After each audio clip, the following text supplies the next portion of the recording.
নমস্কাৰ বন্ধুসকল বৰ্তমান মই উপস্থিত আছোঁ অসমৰ অন্যতম এখন জিলা যি অসমৰ ভূস্বৰ্গ বুলি কোৱা হয় সেই জিলাখন হ'ল ডিমা হাছাও আৰু এই ডিমা হাছাওত মই বৰ্তমান উপস্থিত আছোঁ আপোনালোকে ডিমা হাছাওৰ যি প্ৰাকৃতিক পৰিৱেশ প্ৰাকৃতিক যি সৌন্দৰ্য সেই সৌন্দৰ্য মই আপোনালোকক প্ৰথমে দেখুৱাই ল'ব বিচাৰিছোঁ ইয়াত বিভিন্ন দিশ আপোনালোকে ইয়াতে লক্ষ্য কৰিব পাৰিব আপোনালোকে ভালদৰে চাওক এখন অসম ভূমি হয় কিন্তু অসম ভূমিত এইবিলাক কি আপোনালোকে চাব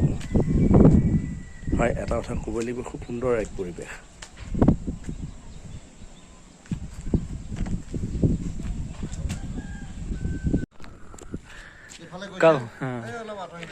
এই যে সাৰ্কিট হাউস হয় এইটো আপনাৰ যে চাইছে হাফলং সাৰ্কিট হাউস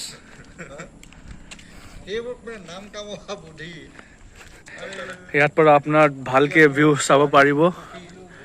এইটো ভিউ আছে আমাৰ ইয়াত নেচাৰেল ভিউ ফ্ৰম সাৰ্কিট হাউস কি ফুল লিম না হাফ লিম ইয়াত চাব পাৰিব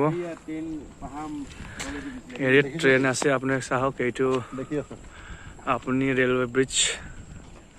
এইটো যি চাই আছে এইটো ৰেলৱে ট্ৰেক একদম পাহাৰ ৰোড বিচত পৰা কওকচোন পলিন্দা